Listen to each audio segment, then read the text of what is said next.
Hello guys, welcome back. आज के इस वीडियो के अंदर हम लोग जो हमारा रिमेनिंग पार्ट है चैप्टर 2 का उसको पढ़ने वाले हैं। सबसे पहले हम लोग ये देखेंगे कि जो पिछला वीडियो था हमारा उसके अंदर हम लोगों ने कौन से कंसेप्ट्स को पढ़ा था। तो जैसे आप सभी को पता है हम लोगों ने स्टार्ट किससे किया था, आपका सेक्शन 7 किसकी बात करता, सप्लाई होने के लिए कितने इंपॉर्टेंट पॉइंट्स होने चाहिए उसके अंदर, दो। एक तो कंसीडरेशन रहना चाहिए, दूसरा बिजनेस होना चाहिए, बराबर है। फिर हम लोगों ने बाद में क्या पढ़ा था, शेड्यूल 1 बात करता है उन 4 एक्टिविटीज की जिसको हम लोग सप्लाई मानेंगे अगर आपका कंसीडरेशन नहीं रहा तो भी। उसके अंदर सबसे पहला पॉइंट क्या पढ़ा था हम लोगों ने, परमानेंट ट्रांसफर और डिस्पोजल ऑफ बिजनेस एसेट। याद है, बिजनेस एसेट यानी कि वो एसेट जिसके ऊपर आप लोगों को आईटीसी मिलेगा। फिर सेकेंड पॉइंट हम लोगों ने क्या पढ़ा था, सप्लाई बिटवीन रिलेटेड पर्सन और डिस्टिंक्ट पर्सन। याद आ रहा कुछ। फिर थर्ड पॉइंट हम लोगों ने क्या पढ़ा था, supply of goods by principal to agent और agent to principal without consideration where invoice is issued in the name of agent. फिर हम लोगों ने एक इंपोर्ट ऑफ सर्विस का मास्टर चार्ट देखा था, इंपोर्ट ऑफ सर्विस। चलो एक बार रिवाइज कर लेंगे इंपोर्ट ऑफ सर्विस वाले चार्ट को। इंपोर्ट ऑफ सर्विस दो टाइप के लिए हो सकता है। इंपोर्ट ऑफ सर्विस ये हो सकता है विथ कंसिडरेशन या तो हो सकता है आपका विदाउट कंसिडरेशन। ठीक है, अगर विथ कंसिडरेशन हो रहा है तो हर बार हम लोग उसको सप्लाई मान लेंगे, फिर वो पर्सनल पर्पस के लिए रहे या बिजनेस पर्पस के लिए फर्क नहीं पड़ता। विदाउट कंसिडरेशन रहा तो हम लोग क्या चेक करेंगे, क्या वो आपके रिलेटेड पार्टी या खुद की एस्टेब्लिशमेंट जो आउटसाइड इंडिया सिचुएटेड है उनके पास से ले रहे हो क्या। दो आंसर आएंगे, यस और नो। अगर नो रहा तो उसको सप्लाई नहीं मानेंगे, यस रहा तो हम लोग उसका पर्पस देखेंगे, बिजनेस पर्पस है या पर्सनल। बिजनेस पर्पस है तो सप्लाई मानेंगे, पर्सनल पर्पस को हम लोग सप्लाई नहीं मानेंगे। यहाँ तक हम लोगों ने देखा था। आज हम लोग आगे बढ़ेंगे और हम लोग स्टार्ट करेंगे आज हमारे अगले पॉइंट से, जो कि है आपका शेड्यूल 2। जो कि क्या है आप लोगों का, शेड्यूल 2। तो नोटबुक के अंदर सब लोग हेडिंग दे दो, शेड्यूल 2 बात करता है एक ट्रांजैक्शन को बाइफरकेट करता है। ट्रांजैक्शन को क्या करता है, bifurcate as supply of goods और सप्लाई ऑफ सर्विस। वो बोलता है कि देख ये तो ट्रांजैक्शन हो रहा है ना, तो मैं बोलूंगा ये ट्रांजैक्शन सप्लाई ऑफ गुड्स है या सप्लाई ऑफ सर्विस है। ऐसा कौन बोलता है आपको, शेड्यूल 2। तो शेड्यूल 2 का जो सबसे फर्स्ट पैराग्राफ है जो हम लोग यहाँ पे लिखेंगे वो रहेगा आपका ट्रांसफर। क्या लिखा हुआ है, ट्रांसफर। तो आप क्या ट्रांसफर कर रहे हो इससे डिटरमाइन होगा ये ट्रांजैक्शन सप्लाई ऑफ गुड्स है या सप्लाई ऑफ सर्विस। ऐसे मतलब समझ के लो, ठीक है। ट्रांसफर आपका दो टाइप का हो सकता है, ट्रांसफर इन टाइटल हो सकता है या तो transfer of right to use हो सकता है। एक एग्जांपल से समझो, ठीक है, सब लोग यहाँ पे ध्यान दो, एक एग्जांपल से समझो। मैं एक शॉपकीपर के पास गया जो कार डीलर था। मैं उसको बोला मुझे आपके पास से ये क्रेटा गाड़ी खरीदनी की है, ये ना जो भी मॉडल है 25 लाख रुपीज का। मैंने उसको चेक दे दिया, सामने वाले पर्सन ने मुझे गाड़ी दे दी। तो यहाँ पे कहना है इससे गाड़ी का ओनरशिप मेरे पास आ रहा है। क्या आ रहा है मेरे पास, ओनरशिप, राइट। मतलब ट्रांसफर ऑफ टाइटल का मतलब है आप लोगों को गुड्स का क्या मिल रहा है, ओनरशिप मिल रहा है। तो जब आपको ओनरशिप मिलता है, टाइटल मिलता है, इसको हम लोग क्या बोलेंगे, सप्लाई ऑफ गुड्स। क्या मानेंगे, सप्लाई ऑफ गुड्स। सब लोग यहाँ पे ध्यान दो। वर्सेस एक सेकेंड केस, मेरे पास समझो आज गाड़ी नहीं है। आप लोगों ने झूमकार का नाम सुना है ना, झूमकार जहाँ पे रेंटल बेसिस पे कार मिलती। मैंने झूमकार में 5000 रुपीज पे किए और एक दिन के लिए क्रेटा को मुझे यूज करने का परमिशन मिला। देखो मेरे पास क्रेटा की 5000 में ओनरशिप नहीं आई, मेरे पास 5000 में क्या आया, राइट टू यूज आया। तो जब राइट टू यूज आता है हम लोग उसको क्या बोलेंगे, सप्लाई ऑफ सर्विस। और जब टाइटल आप लोगों को मिलता है तब हम लोग उसको क्या बोलेंगे, सप्लाई ऑफ गुड्स। तो ओनरशिप है ना, ओनरशिप आपके पास दो टाइप पे ट्रांसफर हो सकती है। ओनरशिप कैसे, दो टाइप पे, या तो इमीडिएटली हो सकती है, या तो कैसे हो सकती है, इमीडिएटली, या तो कब ट्रांसफर हो सकती है, फ्यूचर डेट। अच्छा फ्यूचर डेट का एक एग्जांपल समझो। अगर गुड्स मैंने किसी को अप्रूवल बेसिस पे बेचे, मैं बोला आज लेके जाओ, आप पसंद आए तो रख लो वरना रिटर्न दे दो। तो आज का टाइम पे सामने वाले ने इसको परचेस किया है कि नहीं मुझे मालूम नहीं, बट वो फ्यूचर में उसको परचेस कर सकता है, या तो जाने दो। एक सेकेंड क्लासिक एग्जांपल लेते हैं अपन हायर परचेस का। हायर परचेस के अंदर क्या होता है, जब सामने वाला बंदा लास्ट इंस्टॉलमेंट को पे करता है तब उसके नाम पे ओनरशिप जाती है, राइट टू यूज पहले ही मिल जाता है, ओनरशिप फ्यूचर डेट पे ट्रांसफर होती है। तो उसको भी क्या माना गया हुआ है, आपका सप्लाई ऑफ गुड्स माना गया है। एम आई क्लियर, समझा यहां तक सबको। तो ट्रांसफर के लिए दो बातें, title, right to use. Right to use है तो supply of service, title transfer हो रहा है, आज ट्रांसफर होने दो या फ्यूचर डेट पे ट्रांसफर होने दो, दोनों केस में हम लोग उसको क्या मानेंगे, सप्लाई ऑफ गुड्स कंसिडर करेंगे। क्लियर है? चलो इमीडिएटली एक सेकेंड के लिए पॉज करो सब लोग इसको, वीडियो को, और लिख के ले लो ये पॉइंट।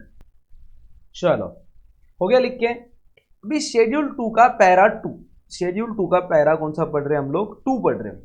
ये क्या बोलता है कि अगर आपने land and building, land and building या तो लैंड और बिल्डिंग कुछ भी बोल दो, इसको सामने वाले को रेंट पे दिया या तो लीज पे दिया। मैं एकदम इजी वे में समझा रहा हूं आप लोगों को, टेक्निकल मैं बाद में पढ़वा भी दूंगा लगा तो इमीडिएटली, बट इजी वे में समझो।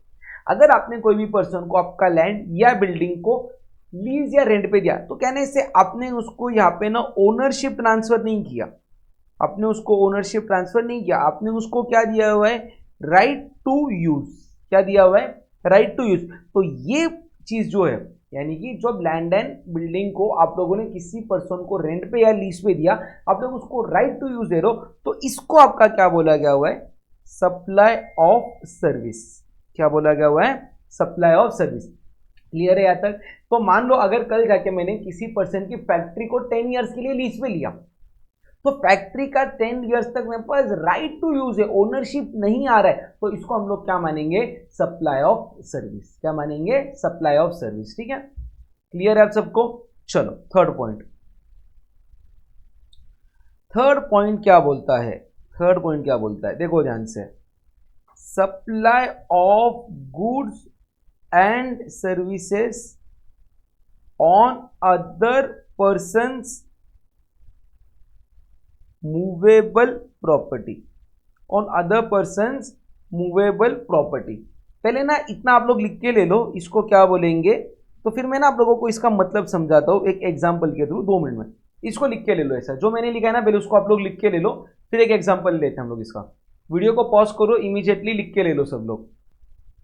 चलो लिख के ले लिया आप सबने, एक एग्जाम्पल के थ्रू समझो आप लोग इसको। ठीक है, ये जो हमारे प्रणय भाई है ना, प्रणय भाई, प्रणय भाई ध्यान से सुनना ये स्टोरी। प्रणय भाई की है ना एक क्यूट गर्लफ्रेंड है, क्यूट गर्लफ्रेंड। हमारे लिए कौन बन गई वो, भाभी जी। कौन बन गया हमारे लिए, भाभी जी।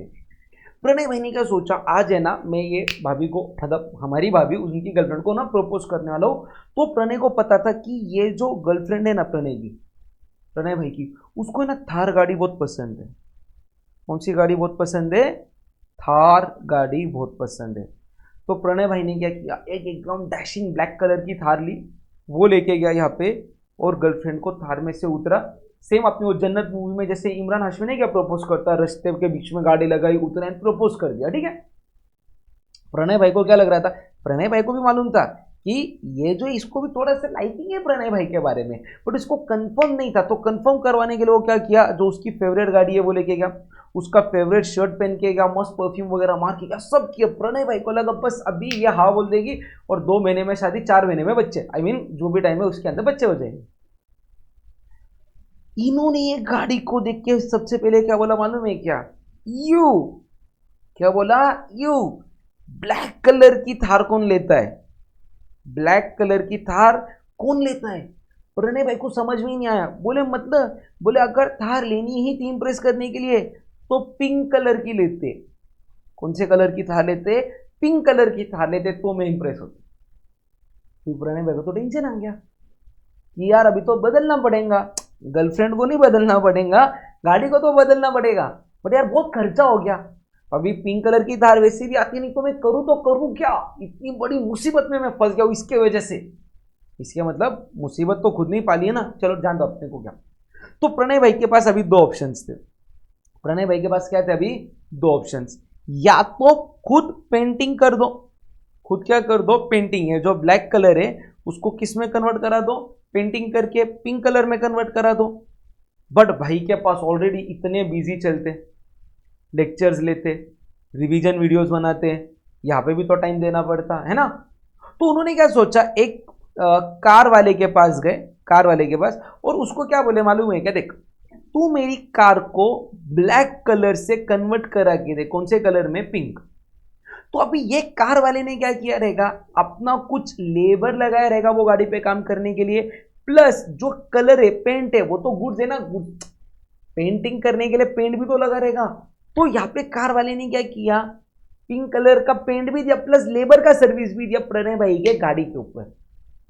यहाँ पे क्या हो रहा है, प्रणय भाई की मूवेबल प्रॉपर्टी थी, उसके ऊपर गुड्स प्लस सर्विसेज दोनों लग रहा, तो भी इसको सप्लाई ऑफ गुड्स मानने का या सप्लाई ऑफ सर्विस मानने का ये क्वेश्चन है। तो इसको माना जाएगा आपका सप्लाई ऑफ सर्विस। क्या माना जाएगा, सप्लाई ऑफ सर्विस। और पहले केस में अगर प्रणय भाई ने उससे सामने वाले बंदे से सिर्फ पेंट खरीदा रहता, खुद ने पेंटिंग किया रहता, तो कहने से यहाँ पे तो गुड्स परचेज किया, तो इसको हम लोग बोले रहते थे सप्लाई ऑफ गुड्स। क्लियर में सबको, क्लियर है, ये लिख के लिया आप लोगों ने, ठीक है। चलो अब ये दोनों पॉइंट हम लोगों को यहाँ से रीड करवा देता हूँ, ध्यान से सुनना। सबसे पहले कौन सा पॉइंट आ गया था हमारा, ट्रांसफर। तो transfer in title of goods कर रहे तो supply of goods, transfer of right to use in goods दे रहे हो तो supply of service, transfer in title of goods जहां पे property in goods shall pass at a future date, यानी कि ट्रांसफर टाइटल होने वाला है बट आज नहीं, फ्यूचर डेट पे होने वाला है, तो भी हम उसको क्या मानेंगे, सप्लाई ऑफ गुड्स मानेंगे। फिर एनी देखो, lease tenancy easement licence to occupy land, या तो lease letting out of building including commercial industrial और residential complex for business commerce directly either wholly और पार्टली, दोनों को क्या माना गया हुआ है, आपका सप्लाई ऑफ सर्विस माना गया है। क्लियर है, इजी वे में मैंने आप लोगों को याद रखवा दिया। क्या बोलोगे आप लोग, लैंड और बिल्डिंग को लाइसेंस लीज या रेंट पे देना सप्लाई ऑफ सर्विस मानेंगे। फिर अगला पॉइंट आता है, देखो, ट्रीटमेंट और process which is applied to another person good, थार के ऊपर आपने क्या किया, पेंट प्लस पेंटिंग का सर्विस दिया, उसको बोलेंगे supply of service. Painting a car from showroom. चलो इसका और एक एग्जांपल मैं बता देता हूँ आप लोगों को। समझो आप लोग कोई आपका ड्रेस मटेरियल किसी भी टेलर के पास लेके गए स्टिच करने के लिए, तो टेलर क्या करता है, अपना टेलरिंग का सर्विस देता है, साथ ही साथ में कुछ मटेरियल यूज करता है, थ्रेड हो सकते हैं, बटन यूज हो सकते हैं, या और भी कोई चीजें यूज कर सकता है। तो यहाँ पे जो टेलर है वो क्या कर रहा है, आपके मूवेबल प्रॉपर्टी के ऊपर, आपके मूवेबल प्रॉपर्टी के ऊपर अपने गुड्स भी दे रहा है और सर्विस भी दे रहा है, तो इसको भी हम लोग क्या बोलेंगे, सप्लाई ऑफ सर्विस बोलेंगे, ठीक है। चलो अभी फोर्थ पॉइंट जो है ना, ये थोड़ा सा भी टेक्निकल बनने वाला है, ध्यान से सुन के लेना, समझ के लेना। फोर्थ पॉइंट पहले आप लोग सुन के लो, इसको बाद में हम लोग लिखेंगे साथ में। ये बोलता है ट्रांसफर और disposal of business asset for a consideration और नॉट अ कंसिडरेशन। अगर आपने आपके बिजनेस एसेट को परमानेंट ट्रांसफर या डिस्पोज कर दिया, परमानेंट ट्रांसफर या डिस्पोज करने का मतलब है कि ये चीज आपको वापस से नहीं मिलने वाली, क्या नहीं, इसे इन शॉर्ट आपने आपकी ओनरशिप गिव अप कर दी। क्या गिव अप कर दी, ओनरशिप गिव अप कर दी। तो जब आपके पास ओनरशिप ही नहीं बच रही है तो आपके पास गुड्स का कोई राइट नहीं बच रहा है, इसके लिए इसको माना जाएगा सप्लाई ऑफ गुड्स, क्योंकि आपने आपके पास की ओनरशिप को छोड़ दिया। तो यहाँ पे क्या बोल रहे, देखो, अगर कोई भी बिजनेस एसेट को आप लोग ट्रांसफर या डिस्पोज कर रहे हो, उसको क्या बोलेंगे हम लोग, सप्लाई ऑफ गुड्स। क्या बोलेंगे, सप्लाई ऑफ गुड्स। चलो पॉइंट नंबर 4 का सबसे पहला वाला पॉइंट लिख के ले लो। पॉइंट नंबर 4 देखो ध्यान से, ट्रांसफर और डिस्पोजल ऑफ बिजनेस एसेट। देखो मैं इसको ना थोड़ा सा अलग लिखता, थोड़ा सा, या तो इसको परमानेंट ट्रांसफर कर दिया आप लोगों ने तो क्या मानेंगे, सप्लाई ऑफ गुड्स। क्या मानेंगे, सप्लाई गुड्स। बट अगर कोई ऐसा केस हुआ जहां पे आपने बिजनेस एसेट को पर्सनल एसेट बोल के यूज किया, बिजनेस एसेट को पर्सनल एसेट बोल के यूज किया, तो इसको माना जाएगा आपका सप्लाई ऑफ सर्विस। क्या माना जाएगा, सप्लाई ऑफ सर्विस। आप लोग एक सेकेंड के लिए पॉइंट को रीड करो, फिर मैं आप लोगों को इसका मतलब बताता हूं क्या है। कर लो, रीड कर लो।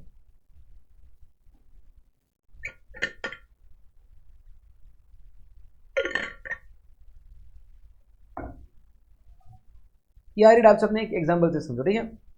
लेट से ये जो स्टूडियो जहाँ पे भी हम लोग रिकॉर्डिंग कर रहे हैं ना, यहाँ पे एक 60 इंच का बड़ा सा ना टीवी लगा हुआ है। अभी टीवी हम लोगों ने क्यों लिया था, रिकॉर्डिंग पर्पस के लिए लिया था, इसके लिए हम लोगों ने उसका जीएसटी में आईटीसी भी क्लेम कर लिया। अभी अभी यहाँ पे लेट से एक सैटरडे नाइट आ गई और प्रणय भाई बोल रहे सर ये टीवी में अभी 7 दिन के लिए घर पे लेके जा रहा, मेरी बहुत रिकॉर्डिंग हो गई है, मुझे चिल करने के लिए प्ले स्टेशन खेलना है, मुझे चिल करने के लिए क्या करना है, प्ले स्टेशन खेलना है। तो विजय सर भी बोले हाँ यार तू तो बहुत दिनों से मेहनत कर रहा, तू ये टीवी को तू घर पे लेके जा यूज करने के लिए। अभी इस केस में क्या हो रहा है, बिजनेस एसेट ट्रांसफर हो रहा है पर्सनल यूज के लिए, परमानेंट हो रहा है क्या? आंसर इज नो, टेम्पररी हो रहा है। मान लो विजय सर ने वो 7 दिन की टीवी का प्रणय भाई से 1000 रुपीज रेंट लिया, तो ये 1000 रुपीज जो बिजनेस एसेट का पर्सनल पर्पज के लिए यूज कर रहे हो, उसको 1000 रुपीज को माना जाएगा आपका सप्लाई ऑफ सर्विस। क्या माना जाएगा? Supply of service. क्लियर है? चलो अभी अगला पॉइंट बहुत ही इंपॉर्टेंट है, समझ के लेना, इसको थोड़ा सा टाइम जाएगा, ध्यान से सब लोग, ठीक है? चलो यहां पे ध्यान दो सब लोग। क्या हो गया था ना, देखो एकदम ध्यान से, आपने 1000 आईफोन्स परचेस किए थे। क्या परचेस किए थे? 1000 आईफोन। क्यों? इसको आप लोग आगे सप्लाई करने वाले थे, आपका ये बिजनेस था। तो 1000 आईफोन जब आपने परचेस किए, आपको इसके ऊपर लेट से 10 लाख रुपीस का आपने जीएसटी को पे किया था। कितने रुपीस का जीएसटी पे किया था? 10 लाख रुपीस का। यानी कि कहना है इससे आपका 10 लाख रुपीस का आईटीसी था। 10 लाख रुपीस का क्या था? आईटीसी था।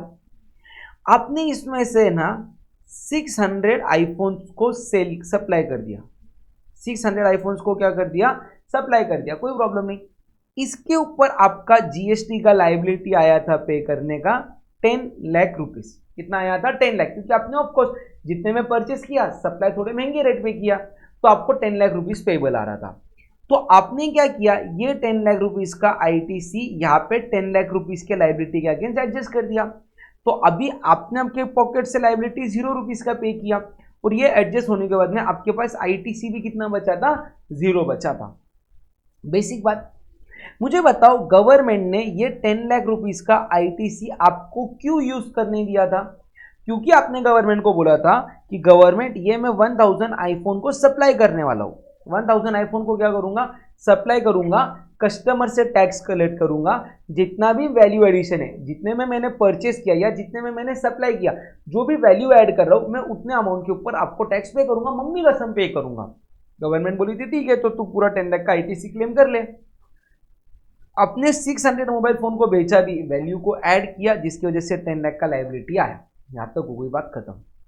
अभी क्या हो रहा है भैया? आपने आपका बिजनेस क्लोज कर दिया। क्लोज बोलो या डिसकंटिन्यू बोलो, कुछ भी कर दिया।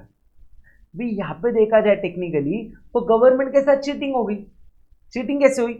गवर्नमेंट ने आपको 1000 मोबाइल का आईटीसी क्लेम करने के लिए दिया था, बट आपने सप्लाई तो 600 मोबाइल फोन ही किए। गवर्नमेंट का क्या बोलना था? देखा, अगर तू 600 मोबाइल फोन ही बेचने वाला था तो 600 का आईटीसी क्लेम करता। तूने आईटीसी क्लेम किया 1000 का, मतलब तू ये बोला था पहले कि तू 1000 मोबाइल फोन बेचेगा। अभी तूने तो सिर्फ 600 मोबाइल फोन बेचे, तो अगर 600 मोबाइल फोन बेचने थे तो 600 का ही आईटीसी क्लेम करना ना। 400 मोबाइल फोन का तूने आईटीसी ज्यादा क्लेम क्यों किया? तुमने बोला मुझे थोड़ी ना पता था। तुमने क्या बोला? मुझे थोड़ी ना पता था कि मैं सिर्फ 600 मोबाइल फोन बेचूंगा, अभी नहीं हो रहा मेरे से बिजनेस, मैं क्या करूं? गवर्नमेंट बोल रहा अभी तू क्या करेगा ना, मैं तेरे को बताऊंगा। ये जो तेरे पास 400 आईफोन्स है, 400 आईफोन्स, तूने जो इनका आईटीसी क्लेम किया था, आईटीसी क्या किया था सब लोग यहाँ पे, आईटीसी क्या किया था? क्लेम किया था। तूने भले ही इसको सप्लाई नहीं किया है, तूने इसको सप्लाई नहीं किया है, तेरे पास ये स्टॉक में है as on the date of closure of business, as on the date of closure of business, फिर भी हम लोग इसको सप्लाई ऑफ गुड्स मानेंगे। लेकिन गवर्नमेंट, मेरे को तो पैसा मिला ही नहीं, तुमको पैसा नहीं मिला बट तूने इसका आईटीसी क्लेम किया था, तो गवर्नमेंट इन शॉर्ट बोल रहा है कि आपको आईटीसी रिवर्स करना पड़ेगा 400 मोबाइल फोन का, क्योंकि आपने उसको सप्लाई नहीं किया। इसको माना जाएगा सप्लाई ऑफ गुड्स। इसको क्या माना जाएगा? Supply of goods. क्लियर है आप सबको? तो देखो, अगर कोई भी ऐसा कंडीशन हो रहा है जहां पे पर्सन ने क्या किया था, अपना बिजनेस क्लोज कर रहा है या डिसकंटिन्यू कर रहा है, और उसके पास स्टॉक में कुछ ऐसा आइटम पड़ा है जिसके ऊपर उसने आईटीसी को क्लेम किया है, फिर उसके पास वो स्टॉक में अभी तक उसके दुकान, गोडाउन, शोरूम जहां पे भी बोलो वहां पे, बट उसने क्योंकि आईटीसी क्लेम किया था, तो उसको बिजनेस जब क्लोज हो गया तब क्या माना जाएगा?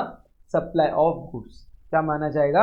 Supply of goods. बट अगर यही बिजनेस ये पर्सन बंद कर रहा है और उसका लड़का बिजनेस चालू कर रहा है, देखो पर्सन का कहने से पैन नंबर अलग था, तो ये बंदे का जीएसटी नंबर अलग था। अभी ये बंदा बिजनेस डिसकंटिन्यू करके बिजनेस अपने लड़के को दिया, तो लड़के का जीएसटी नंबर अलग से निकलेगा, क्योंकि वो एक अलग ह्यूमन बीइंग है, अलग पैन कार्ड है। तो अगर आपका बिजनेस ट्रांसफर हो रहा है और कोई इसको अगर बिजनेस क्लोज करने के बाद में कंटिन्यू कर रहा है एज गोइंग कंसर्न, कंटिन्यू कर रहा है एज अ गोइंग कंसर्न, तो कहने से क्या, ये लड़का भी 400 मोबाइल फोन बेचेगा, उसके ऊपर वो टैक्स कलेक्ट करेगा, और वो टैक्स जो कलेक्ट करेगा वो गवर्नमेंट को पे करेगा। यानी कि गवर्नमेंट को अपन बोल रहे हैं कि देखो तुमने मेरे को 1000 फोन का आईटीसी दिया, माना, मैंने 600 के ऊपर आपको टैक्स पे भी किया, मैं 400 रुपए का लफड़ा कर ही नहीं रहा हूं, मैं तो बिजनेस बंद कर रहा, बट मेरा लड़का तो अभी बिजनेस चालू करने वाला है, मेरा लड़का बिजनेस चालू करने वाला है, बिजनेस करेगा, वो 400 मोबाइल फोन को सप्लाई करेगा, मेरा लड़का टैक्स कलेक्ट करेगा और आपको टैक्स पे करेगा। गवर्नमेंट बोल रहा है फिर ठीक है। तो अगर आप आपका बिजनेस बंद कर रहे हो बट आपका बिजनेस ट्रांसफर हो रहा है एज अ गोइंग कंसर्न, या कोई लीगल रिप्रेजेंटेटिव इसको कंटिन्यू करने वाला है, तो उस केस में हम लोग उसको सप्लाई नहीं मानेंगे, उस केस में हम लोग उसको सप्लाई नहीं मानेंगे। तो सर यहाँ पे कितना रुपीस पहले वाले केस में जब सप्लाई ऑफ गुड्स मान रहे तो कितने रुपीस का मानना पड़ेगा? तो सीधी बात है, देखो 1000 के लिए आपको आईटीसी मिला था 1 लाख, 600 के लिए आईटीसी कितना प्रोपोर्शनल आता, 6 लाख, 4 लाख के लिए कितना आता, 4 लाख, तो 4 लाख का आपको यहाँ पे आईटीसी रिवर्स करना पड़ेगा। क्लियर है आप सबको? क्लियर है? तो चलो पहले इसको आप लोग रीड कर लो, इसको रीड कर लो, फिर मैं इसको लिखवा के देता हूँ आप लोगों को, ठीक है? फटाक से रीड कर लो सब लोग।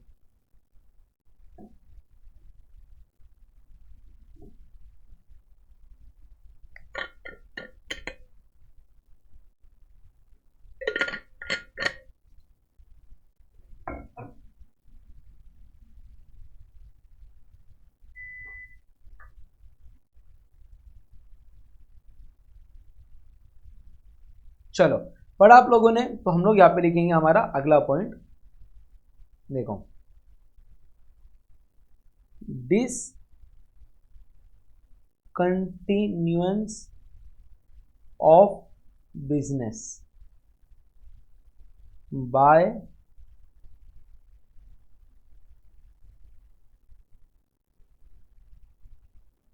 एक second, discontinuance of business by a person.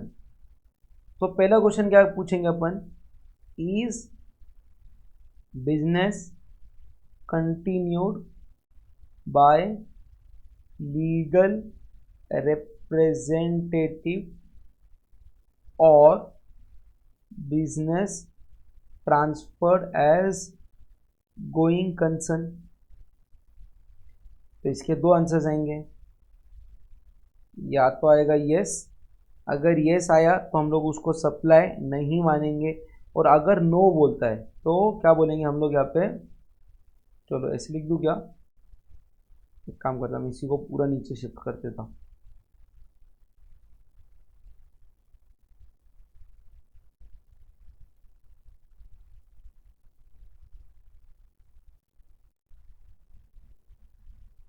Yes बोलते तो क्या रहा, सप्लाई नहीं मानेंगे, नो बोलते तो क्या बोलेंगे, लिख के ले लो सब लोग मेरे साथ, goods on which ITC is availed and are unsold shall be treated as supply of goods, shall be treated as supply of goods। तो ये देखो ये पहला वाला पॉइंट हो गया, पॉज करके लिख लो, और ये हो गया आपका सेकेंड वाला पॉइंट। क्लियर है क्या सबको? चलो क्लियर है। अगला पॉइंट है ना, अभी आता है पैरा 5। पैरा कौन सा आता है? 5। ये पूरा पैरा 5 ना बात करता है सप्लाई ऑफ सर्विस की। किसकी बात करता है? Supply of service. तो आप लोग हेडिंग दे दो सप्लाई ऑफ सर्विस। ये पैरा मैं नहीं लिखने वाला हूं, मैं डिक्टेट कर रहा हूं, आप लोगों को लिखना है। सब लोग यहाँ पे ध्यान से देखना। सबसे पहला वाला पॉइंट किसकी बात करता है? Renting of immovable property. इसको मानेंगे सप्लाई ऑफ सर्विस। सर एक तो सबसे पहली बात रेंटिंग है, सबसे पहली बात क्या है? रेंटिंग। तो कहना है इसे इधर मैं सामने वाले को दे रहा हूं right to use, right to use, तो ये बन गया आपका सर्विस वाला पॉइंट। सर बट ये इमूवेबल प्रॉपर्टी ऊपर भी तो कवर्ड थी, ऊपर आपने लैंड एंड बिल्डिंग भी तो बताया था। तो यार दोस्तों इमूवेबल प्रॉपर्टी ना हर बार सिर्फ लैंड एंड बिल्डिंग नहीं रहता, अभी मान लो कोई सी शोर है जहाँ से मुझे ना ऑयल को एक्सट्रैक्ट करने का है, उसके लिए मैं क्या करूँगा ना, एक ऐसा प्लांट एंड मशीनरी बनाऊंगा जो ऑयल को एक्सट्रैक्ट करेगा सी बेड में से। बट वो मशीन ऐसा बनता है ना कि एक बार उसका काम खत्म हो गया, अब उसको डिसमेंटल नहीं कर सकते, वो फिक्स रहता है, अटैच रहता है अर्थ को। अर्थ को क्या रहता है, अटैच रहता है, उसका नेचर इमूवेबल बन जाता है। मुझे बताओ ये तो प्लांट एंड मशीनरी है ना, ये लैंड एंड बिल्डिंग नहीं है मेरा, हाँ या नहीं। तो इसके लिए ऊपर स्पेसिफिकली लैंड एंड बिल्डिंग की बात की थी, बट यहाँ पे किसकी बात की है, इमूवेबल प्रॉपर्टी, जिसके अंदर लैंड एंड बिल्डिंग तो आता ही आता है, और भी बाकी की चीजें आ सकती है। तो अगर आपने इमूवेबल प्रॉपर्टी को रेंट पे दिया, हम लोग उसको क्या मानेंगे, सप्लाई ऑफ सर्विस। चलो एक काम करो, मैं भी लिखते जाता हूँ, आप लोग भी लिखते जाओ। देखो क्या लिख रहा हूं मैं, first point, renting of immovable property, बस इतना ही हेडिंग दो, रेंटिंग ऑफ इमूवेबल प्रॉपर्टी। इसको हम लोग क्या मानेंगे, सप्लाई ऑफ सर्विस। हम लोग सारे सप्लाई ऑफ सर्विस के यहाँ पे लाइन वाइज लिख के ले रहे हैं आइटम्स। अभी ये वेरी इंपॉर्टेंट पॉइंट है जो मैं आप लोगों को समझाने जा रहा हूं, बहुत ध्यान से देखना आप लोग, ठीक है। ये है आपका वेरी इंपॉर्टेंट पॉइंट, ध्यान से देखना, सब लोग समझ के लेना क्या है। वेरी इंपॉर्टेंट पॉइंट है, ठीक है। देखो, अरे यहाँ पे मार दी एक लाइन मैंने, ठीक है, ध्यान से सुनना, एकदम ध्यान से, ठीक है। यहाँ पे क्या हो रहा है ना, यहाँ पे क्या हो रहा है ना, कंस्ट्रक्शन स्टार्ट हो रहा है, कंस्ट्रक्शन स्टार्ट हो रहा है। यहाँ पे आपको मिल रहा है कंप्लीशन सर्टिफिकेट। क्या मिल रहा है यहाँ पे, कंप्लीशन सर्टिफिकेट, या तो एक वर्ड है दूसरा, फर्स्ट ऑक्यूपेंसी। क्या मिल रहा है, फर्स्ट ऑक्यूपेंसी। आपका प्रोजेक्ट है टोटल 100 फ्लैट्स का, ईच फ्लैट का कॉस्ट है 1 करोड़। ईच फ्लैट का कॉस्ट कितना है, 1 करोड़, ठीक है। तो जब से आपका कंस्ट्रक्शन चालू हुआ था, वहां से लेके जब तक कंप्लीशन सर्टिफिकेट आपको मिल रहा है, यानी कि मैं बोलूं ये वाले पीरियड की बात चालू है ना। यहां पे क्या हो गया, आपके ना 60 फ्लैट्स बुक हो गए। कितने फ्लैट्स बुक हो गए, 60 फ्लैट्स, और आपको उसके लिए एडवांस मिल रहा है टोटल, लेट से 10 करोड़ रुपीस का। एडवांस कितना मिल रहा है, 10 करोड़ रुपीस का। इसका मतलब ये कहना है इससे, यहाँ पे ये जो 40 फ्लैट्स है, ये सप्लाई हो रहे हैं आफ्टर कंप्लीशन सर्टिफिकेट। ये कब सप्लाई हो रहे हैं, आफ्टर कंप्लीशन सर्टिफिकेट। तो बहुत ध्यान से सुनना, अभी मैं क्या लिख रहा हूं यहाँ पे, ठीक है। देखो, चलो पहले मैं समझा देता फिर लिखता हूं। ये जो 60 फ्लैट्स थे, ये जो 60 फ्लैट्स थे, ये कौन से फ्लैट्स है, जिनके लिए आपको क्या मिल रहा है, consideration of any amount, consideration of any amount. देखो 60 फ्लैट्स का मिला के आपको एडवांस कितना मिल रहा है, 10 करोड़। हो सकता है किसी के लिए 10 लाख मिला, किसी के लिए 20 लाख मिला, किसी के लिए कोई भी अमाउंट मिला, but consideration of any amount received prior to completion certificate और फर्स्ट ऑक्यूपेंसी, ठीक है, entire sum shall be treated as supply of service। यानी कि क्या, यहां पे कितने फ्लैट्स बुक हो रहे हैं आपके, कितने फ्लैट्स बुक हो रहे हैं, 60। तो 60 फ्लैट्स का जो पूरा अमाउंट है, जितना एडवांस मिल रहा नहीं, पूरा अमाउंट, देखो एक फ्लैट था 1 करोड़ का, तो 60 फ्लैट्स का कहने से यहाँ पे 60 फ्लैट्स का मेरा कॉस्टिंग कितना हो गया, 60 करोड़। तो ये पूरे 60 करोड़ को ना सप्लाई ऑफ सर्विस माना जाएगा।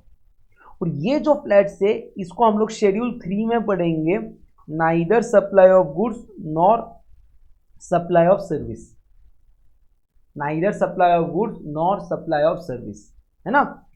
तो मैं यही चीज को है ना वहां पे कॉपी पेस्ट कर देता हूं, आप लोग लिख लो, एग्जाम्पल के साथ लिख लो, ठीक है। एक ही सेकेंड, अभी घाई मत करो आप लोग कुछ लिखने की।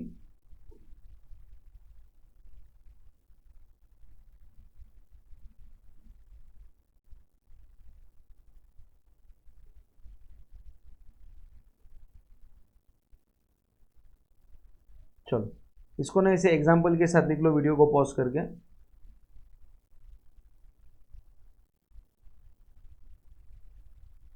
चलो मैं पूरी स्क्रीन कर रहा हूँ आप लोगों के लिए, लिख लो आप लोग फटाफट।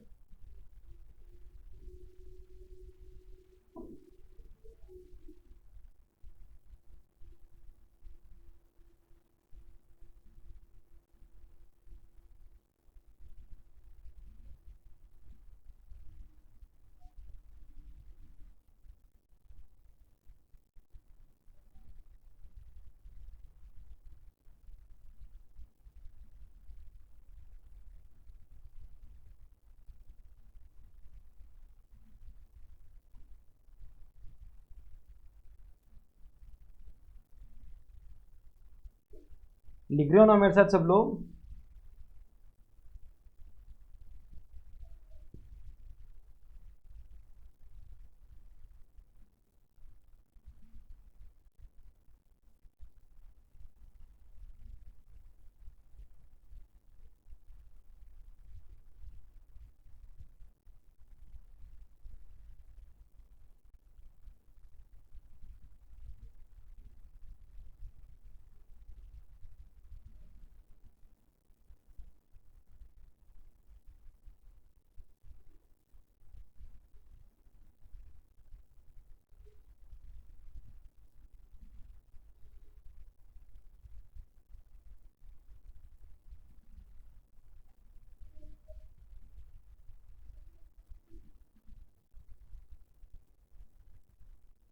लिख लो, फटाक से लिख लो सब लोग, लिख के ले लो।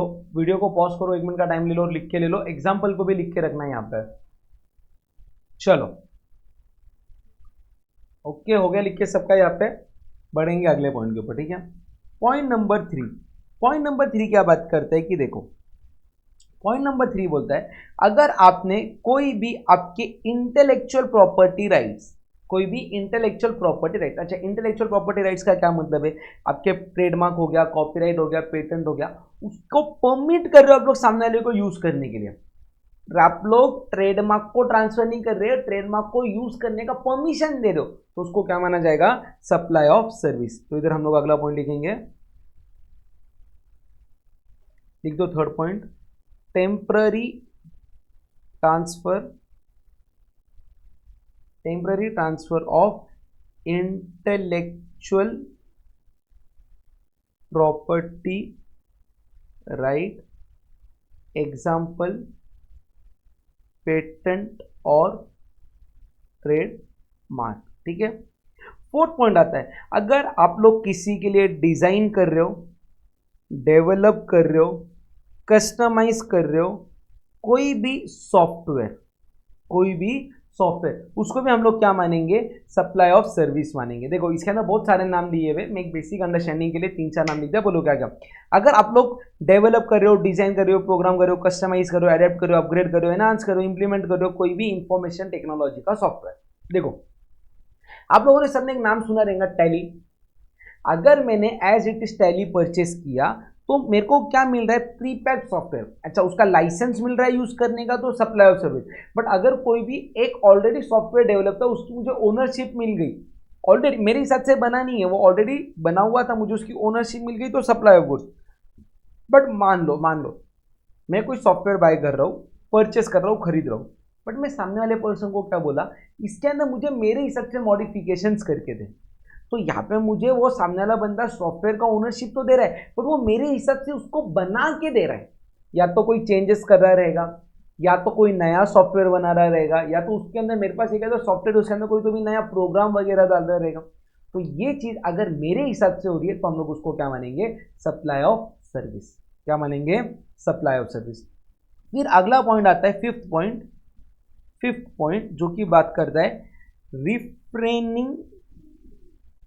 refraining from doing an act।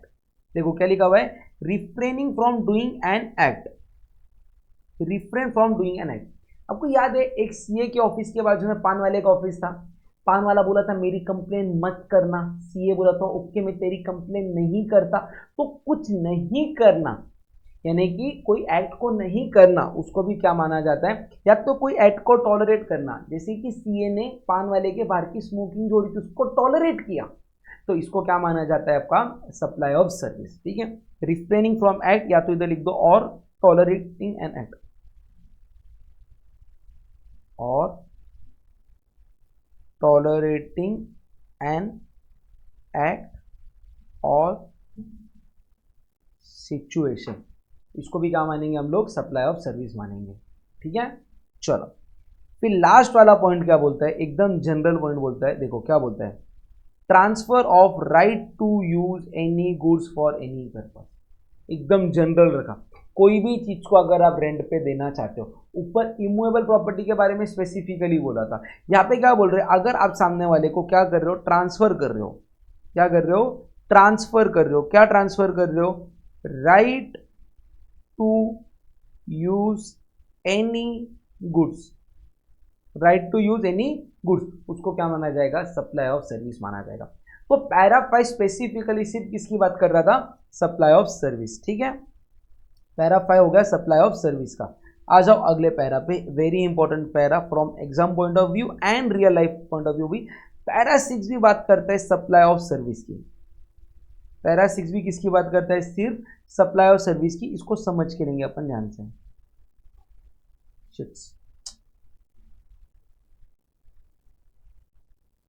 ध्यान से देखना।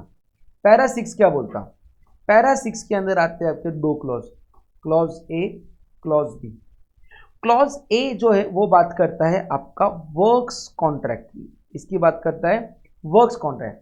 वर्क्स कॉन्ट्रैक्ट का सिंपल मतलब है, अगर कोई भी आपकी इमूवेबल प्रॉपर्टी है, अगर कोई भी आपकी क्या है इमूवेबल प्रॉपर्टी, उसके ऊपर अगर आप लोग गुड्स एंड सर्विस दे रहे हो, उसको हम लोग बोलेंगे वर्क्स कॉन्ट्रैक्ट। समझो, ये मेरा क्लासरूम था, मैंने पेंटर को बुलाया, मैं बोला मेरे को क्लासरूम को पूरा इधर व्हाइट कलर करके चाहिए। पेंटर बोला ठीक है पेंट, मैं बोला पेंट भी तू ला, पेंटिंग का सर्विस भी तू दे।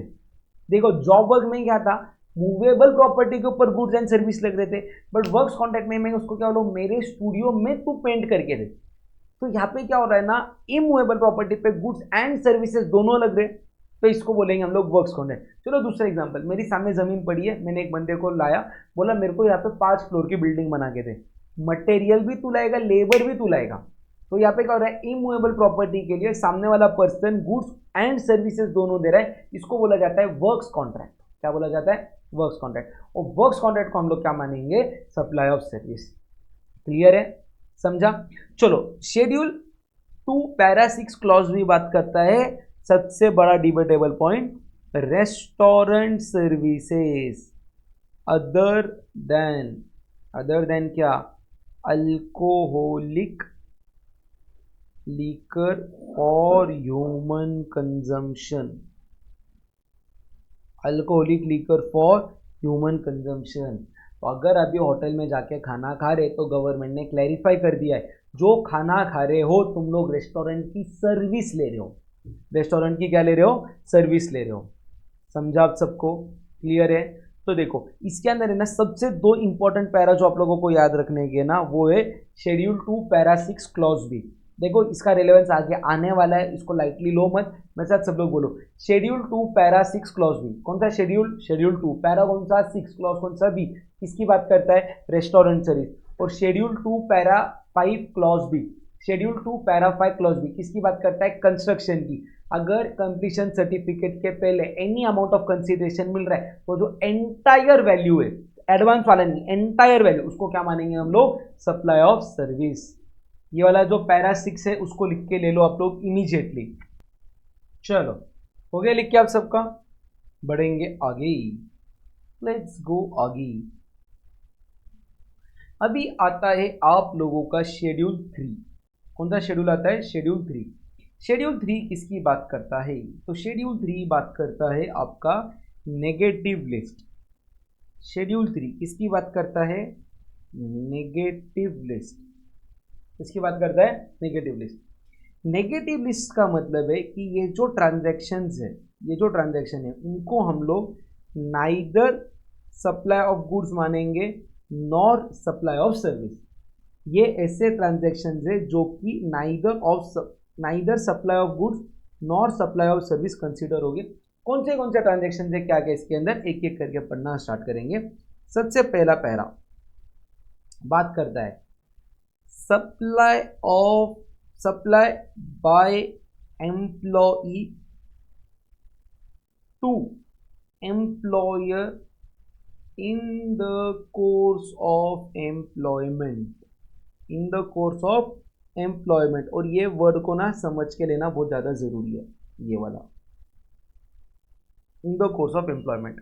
एग्जाम्पल से समझो, ठीक है। लेट्स से यहाँ पे एक मिस्टर ए है, यहाँ पे कौन है, मिस्टर ए। मिस्टर ए काम कर रहा है एक आर्किटेक्ट फर्म के लिए। किसके लिए काम कर रहा, आर्किटेक्ट फर्म। ये आर्किटेक्ट फर्म किसकी है, लेट्स से मिस्टर बी। तो मिस्टर ए कंपनी का बन गया एम्प्लॉय, मिस्टर ए एम्प्लॉय है, मिस्टर बी कौन है, एम्प्लॉयर। तो एम्प्लॉई को पैसा दे रहा, क्या दे रहा, पैसा। तो चेक करो पैसा वो एम्प्लॉयमेंट के लिए दे रहा या अदर पर्पस के लिए दे रहा। जैसे कि क्या हो गया समझो, मिस्टर ए का काम था आर्किटेक्ट फर्म को डिजाइन सर्विस देना। कौन सी सर्विस देना, डिजाइन सर्विस। उसके लिए मिस्टर बी मिस्टर ए को पे करता था सैलरी।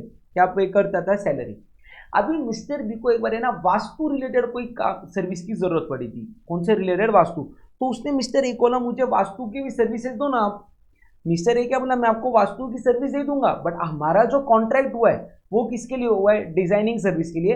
वास्तु की सर्विस जो मैं आपको दे रहा हूँ उसके लिए मुझे एडिशनल लेट से 50,000 रुपीज लगेंगे। मिस्टर बी बोला ठीक है मैं आपको 50,000 दे दूंगा। तो जो 50,000 एम्प्लॉयर ने एम्प्लॉई को पे किए, क्या वो एम्प्लॉयमेंट के लिए पे किए, क्या, आंसर इज नो। वो अदर देन एम्प्लॉयमेंट के लिए पे किए, उसको बोलते हैं प्रोफेशनल फीस पे किया। तो वो जो पेमेंट है, जो अदर देन एम्प्लॉयमेंट का पेमेंट है, उसके ऊपर जीएसटी आएगा, उसके ऊपर जीएसटी आएगा। बट सैलरी के ऊपर जीएसटी नहीं आएगा, सैलरी के ऊपर जीएसटी नहीं आएगा। तो इधर है ना मैं कुछ पॉइंट्स लिख के दे देता हूं जो एग्जाम में पूछे जाते हैं। देखो, सैलरी रहा, जीएसटी नहीं आएगा। प्रोफेशनल फी है, या तो डायरेक्टर को सिटिंग फीस मिल रहा है, सिटिंग फीस बाय डायरेक्टर, ये हो गया पहला, ये हो गया दूसरा, sitting fees received by director. या तो कई बार एग्जाम में आपको क्या देंगे, रेम्यूनरेशन टू इंडिपेंडेंट डायरेक्टर। ये तीनों जो चीजें है ना, ये तीनों चीजें आपकी सैलरी नहीं है, इसके लिए इसके ऊपर जीएसटी आएगा। देखो, इंडिपेंडेंट डायरेक्टर कंपनी का एम्प्लॉई नहीं होता है तो उसको सैलरी नहीं मिलती है। सिटिंग फीस भी जो डायरेक्टर को मिलती है वो अदर देन सैलरी मिलती है। और अगर कोई भी प्रोफेशनल फीस मिल रहा है एम्प्लॉई को एम्प्लॉयर की तरफ से, वो सब जीएसटी में नहीं आएगा, इसके लिए उसके ऊपर, वो सैलरी में नहीं आएगा, इसके लिए उसके ऊपर आपका जीएसटी आएगा। समझा क्या अब सबको, क्लियर है यहाँ तक? Okay, good to go. बढ़े आगे, लिख के ले लो फर्स्ट पॉइंट जल्दी से सब लोग। चलो हो गया लिख के। अभी बढ़ेंगे हमारे सेकंड पॉइंट के ऊपर, सेकंड पैरा के ऊपर। सेकंड पैरा क्या बोलता है कि जो भी कोर्ट, जो भी आपके इंडियन कोर्ट है या ट्राइब्यूनल है जो आपको सर्विसेज दे रहे हैं, कौन सर्विसेज दे रहा है, कोर्ट और ट्राइब्यूनल सर्विसेज दे रहा है। चलो यार बोलो, कोई भी सर्विसेज जो कौन दे रहा है, कोर्ट दे रहा है या ट्राइब्यूनल दे रहा है, establish by under any law for the time being enforce. Court और ट्राइब्यूनल की सर्विसेज के ऊपर भी जीएसटी नहीं आएगा। मतलब क्या हो गया, देखो अगर समझो आपको एक आधा केस लड़ना है कोर्ट में या ट्राइब्यूनल में जाना है ना, तो आपको कोर्ट की या तो ट्राइब्यूनल की ना सर्टेन अमाउंट ऑफ फीस देना पड़ता है, जिससे कोर्ट आपके डिसीजन सुनता है, सॉरी आपका आर्ग्यूमेंट सुनता है और अपना डिसीजन देता है। तो वो फीस जो आप लोग कोर्ट को पे कर रहे हो उसके ऊपर भी आपका जीएसटी नहीं आएगा। वही पॉइंट यहाँ पे लिखा हुआ है। फिर अगला पॉइंट आता है लेविएबिलिटी ऑफ जीएसटी ऑन अमाउंट और fees charge by consumer dispute redressal commission. अगर आप लोग कंज्यूमर डिस्प्यूट रेड्रेसल कमीशन के पास जा रहे हो तो उनके पास भी ट्राइब्यूनल के ही कैरेक्टरिस्टिक्स है, हेंस जो भी पैसा आप लोग उनको दे रहे हो उसके ऊपर भी जीएसटी नहीं आएगा। और अगर कोई भी उन्होंने आपके ऊपर पेनल्टी इन कैश इंपोज किया हुआ है तो वो अमाउंट के ऊपर भी जीएसटी नहीं आएगा। क्लियर है? तो नेगेटिव लिस्ट में सबसे पहला आता है एम्प्लॉई ने जो एम्प्लॉयर को सर्विस दिया in the course of employment. Second आ रहा है सर्विसेज ऑफ कोर्ट और ट्राइब्यूनल। नंबर 3 पे क्या आ रहा है, जो भी सर्विसेज मिनिस्टर ऑफ पार्लियामेंट और minister of legislative assembly government को देते हैं। देखो जो पैसा एमपी और एमएलए गवर्नमेंट सॉरी जो पैसा गवर्नमेंट एमपी और एमएलए को मिलता है ना, वो एमपी और एमएलए के हाथ में सैलरी हेड के अंदर क्लासीफाई नहीं होता, क्योंकि वहाँ पे एम्प्लॉयर और एम्प्लॉय का रिलेशनशिप मिसिंग है। तो उनके हाथ में वो इनकम चला जाता है सैलरी हेड के अंदर। कौन से हेड में जाता है? सैलरी हेड में जाता है, ठीक है।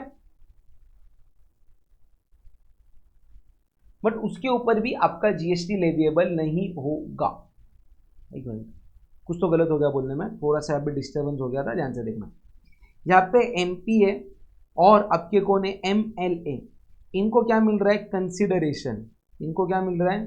कंसिडरेशन। कौन किससे मिल रहा है? From government. किससे मिल रहा है? From government. ये कंसिडरेशन टैक्सेबल कौन से हेड के अंदर होता है? Under the head IFOS. Salary head में क्यों नहीं जाता? सैलरी हेड में क्यों नहीं जाता? उसका रीजन है एम्प्लॉयर एम्प्लॉय का जो रिलेशन है वो क्या है? मिसिंग है। वो क्या है? मिसिंग है। ये आप लोगों ने डीटी के अंदर पढ़ लिया होगा, हाँ या नहीं? किसके अंदर पढ़ा रहेगा? आप लोगों ने डीटी के अंदर पढ़ा रहेगा। तो बैकग्राउंड में इशू आ रहा है, एक ही मिनट। चलो ठीक है। तो यहाँ पे जो भी पैसा इसको मिल रहा है, एमपी और एमएलए को मिल रहा है, वो भी आपका जीएसटी के नेगेटिव लिस्ट में रखा गया है। सेकेंड पॉइंट पढ़ेंगे हम लोग, क्या लिखा हुआ है। चलो, duties performed by any person who holds any post in pursuance of provision of constitution in that capacity. जैसे कि अपने इंडिया के प्रेसिडेंट हो गए या वाइस प्रेसिडेंट हो गए, इनको कोई भी पैसा मिल रहा है तो वो भी आपका जीएसटी में नहीं आएगा, ठीक है। तो इधर लिखता हूं ड्यूटीज परफॉर्म्ड, ड्यूटीज परफॉर्म्ड, क्या वर्ड है इधर? Duties performed by any person, by any person who holds position, who holds position, क्या बोला हुआ है?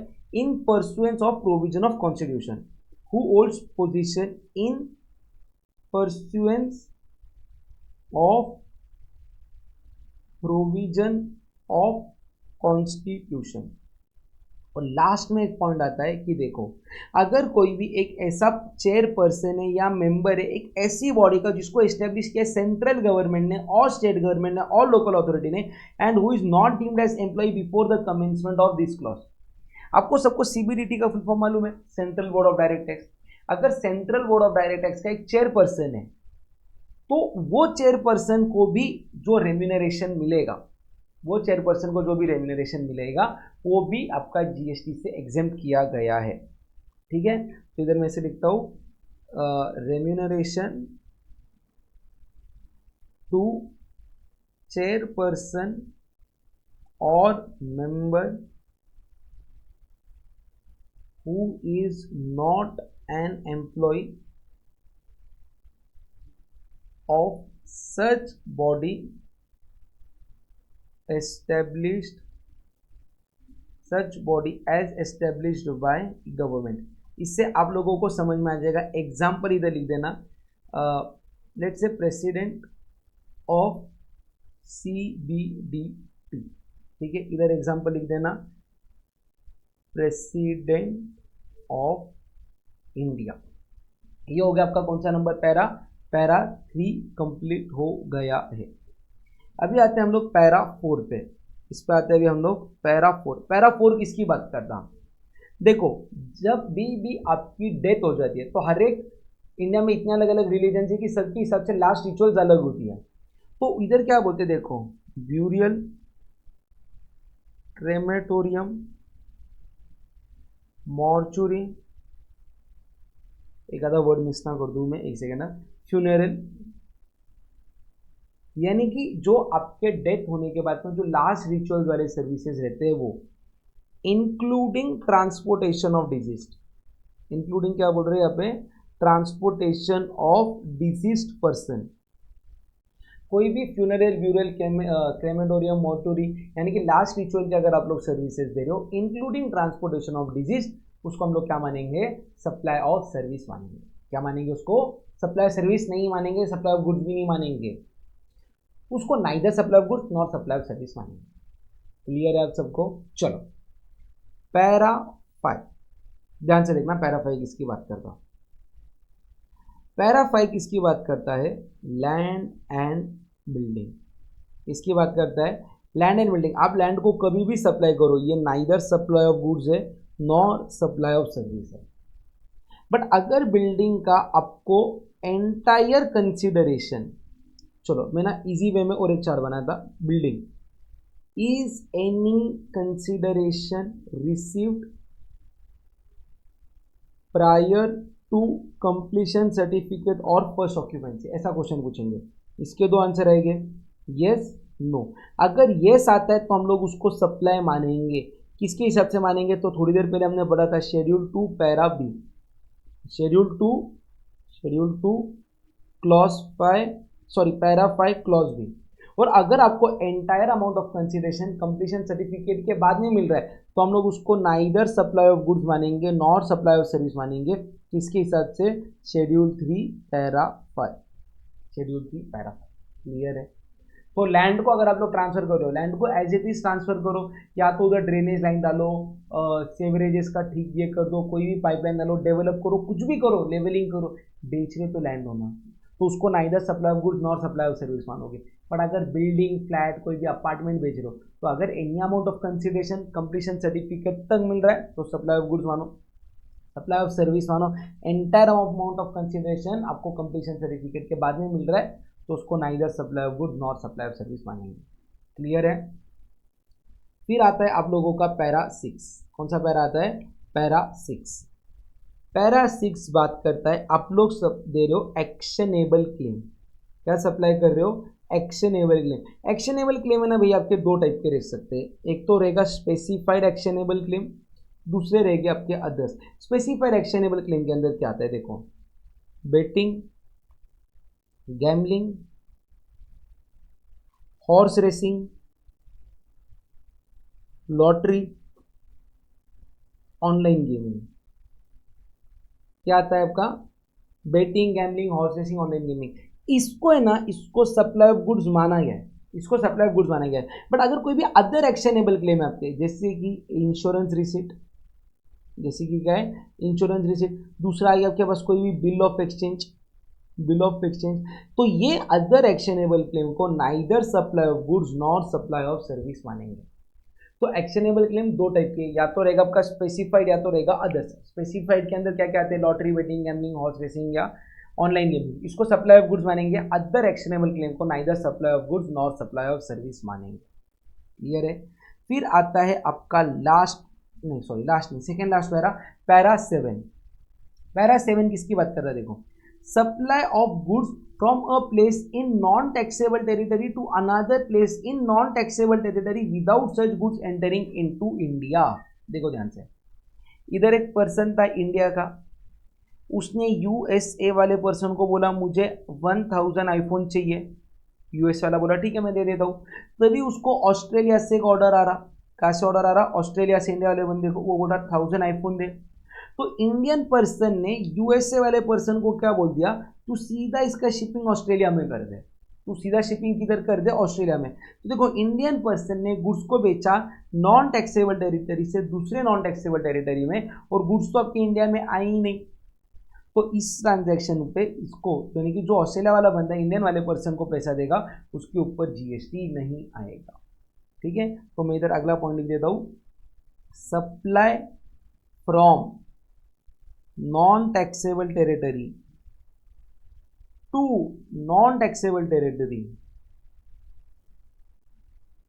without goods entering into taxable territory, इसको भी हम लोग क्या बोलेंगे, आपका neither supply of goods nor supply of service.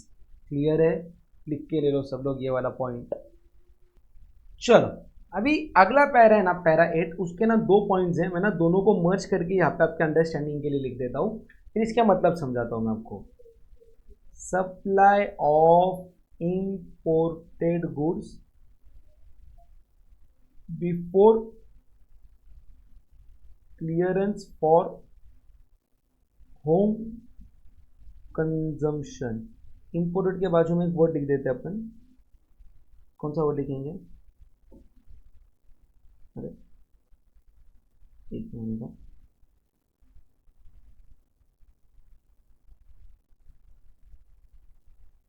और इधर ही वो लिखते हैं वेयर हाउस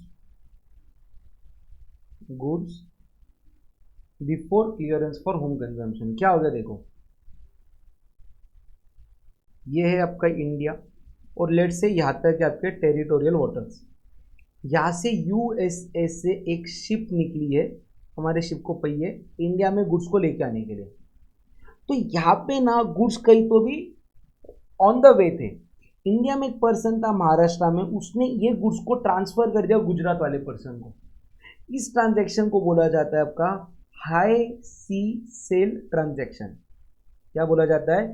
हाई सी सेल ट्रांजैक्शन। यानी कि गुड्स आपके आ रहे थे, अभी तक आए नहीं है, तब आपने सिर्फ क्या कर दिया, महाराष्ट्र वाले पर्सन ने जो उसके गुड्स आ रहे थे उसका राइट उसने ट्रांसफर कर दिया गुजरात वाले पर्सन को।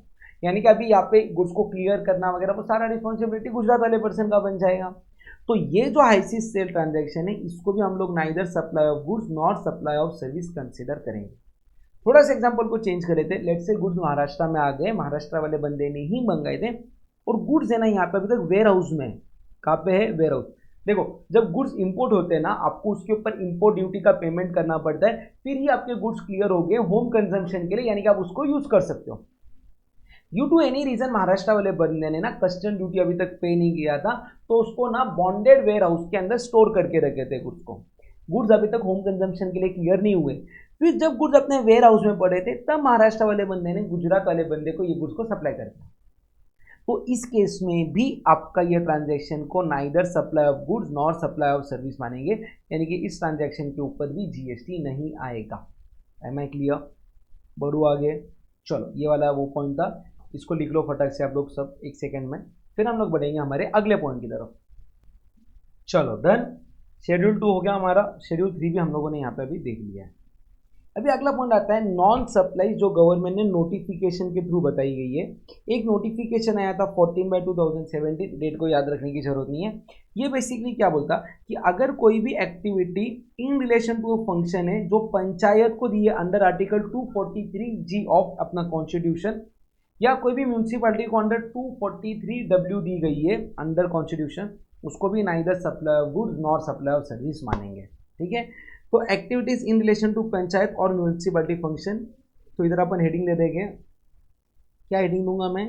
नॉन सप्लाईज, जो किसके थ्रू आई है? नोटिफिकेशन। दो है, दोनों को मैं यहाँ पे आप लोगों को बता देता हूँ। सबसे फर्स्ट पॉइंट कौन सा आएगा यहाँ पे? सर्विसेज बाय पंचायत और म्यूनिसिपालिटीज।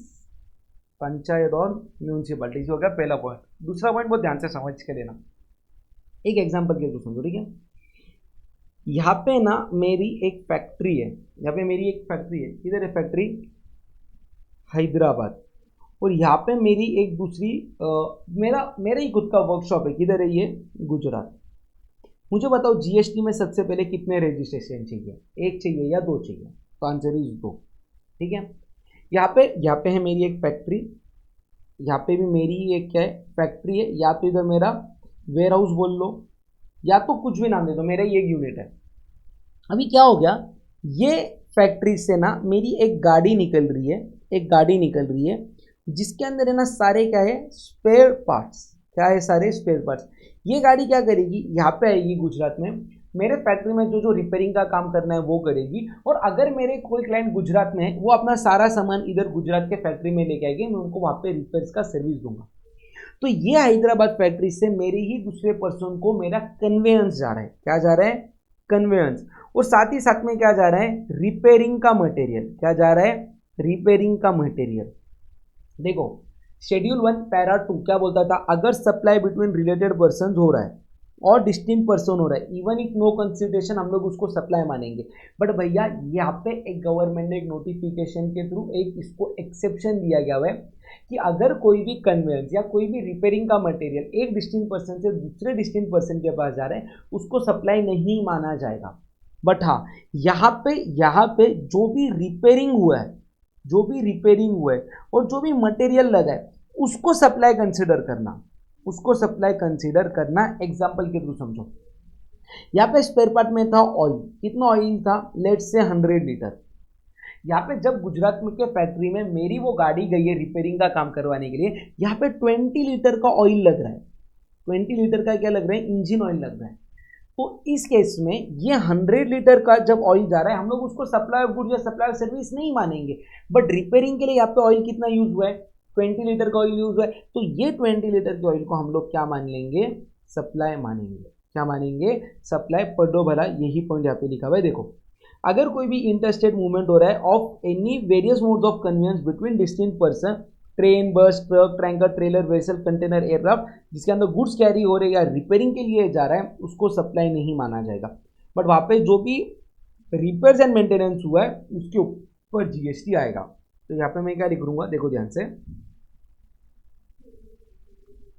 इंटरस्टेट मूवमेंट ऑफ कन्वेयंस और रिपेयरिंग मटेरियल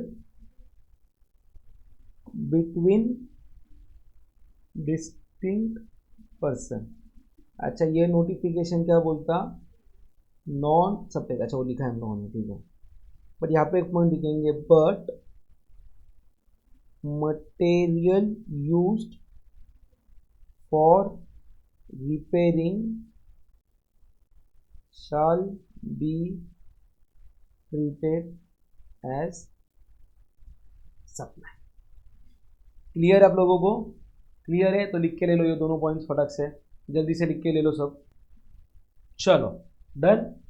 यहाँ पे हमारा कंप्लीट होता है नेगेटिव लिस्ट। क्या कंप्लीट होता है? Negative list. अभी हम लोग आते हैं अगले मजेदार कंसेप्ट के ऊपर, जो कि है आप लोगों का कंपोजिट सप्लाई और मिक्स सप्लाई। क्या है यहाँ पे? कंपोजिट सप्लाई और क्या है यहाँ पे? Mixed supply.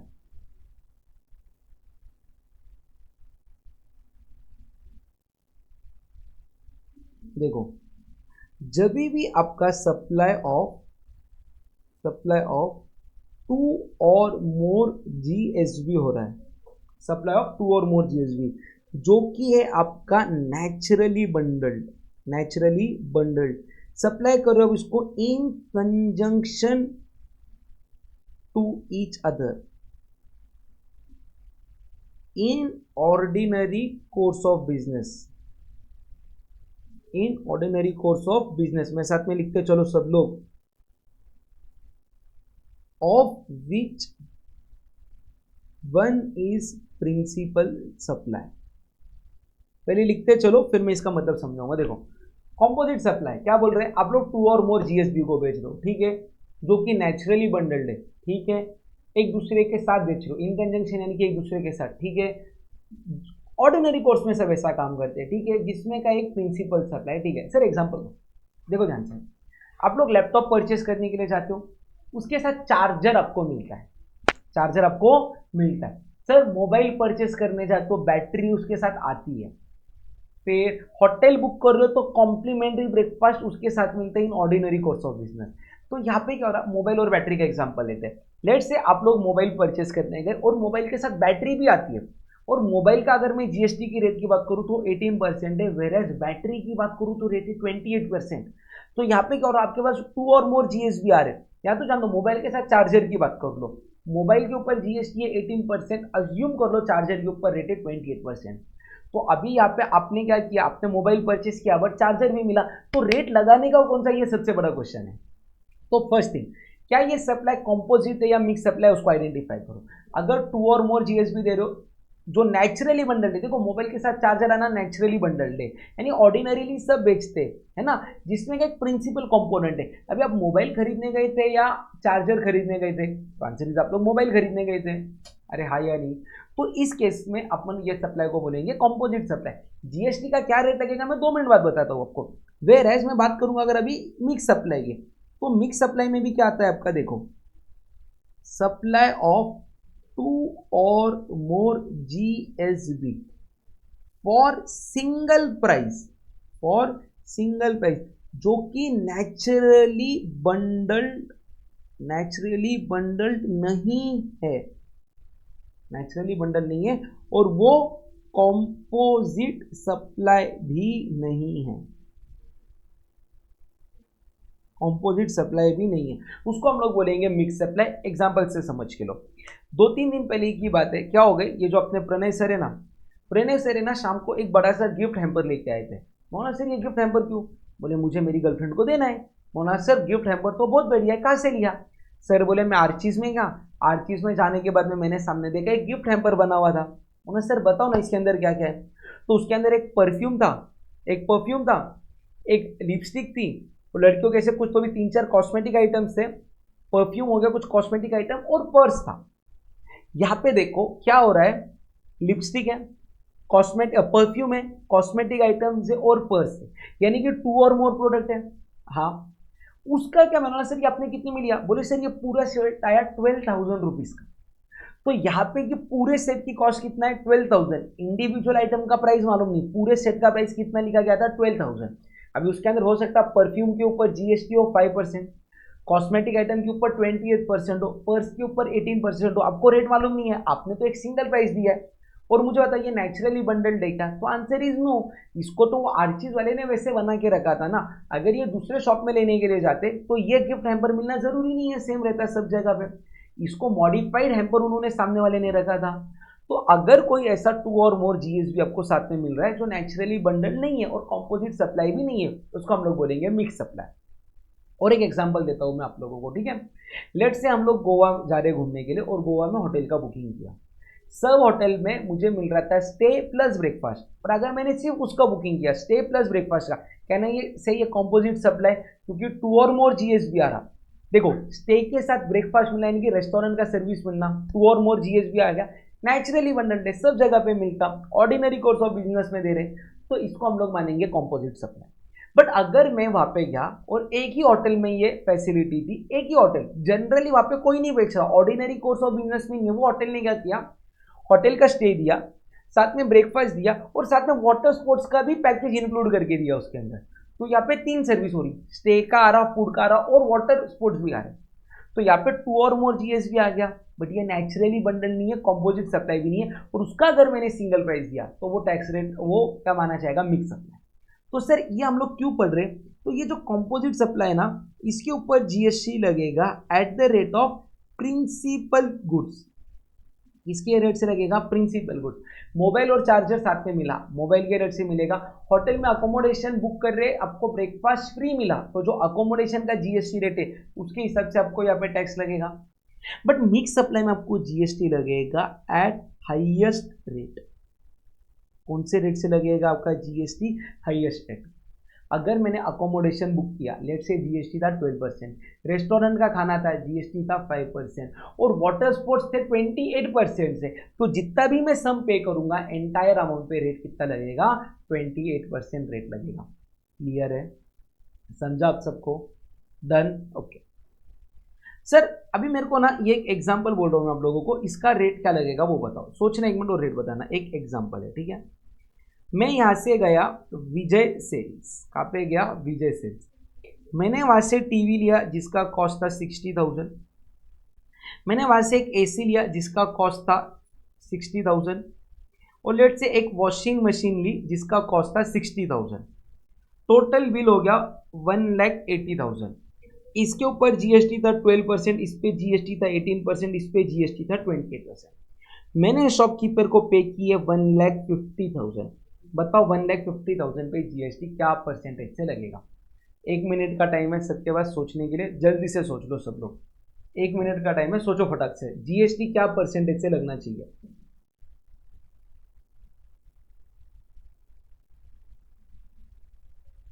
जीएसटी क्या परसेंटेज से लगना चाहिए? जल्दी जल्दी सोचो सब लोग।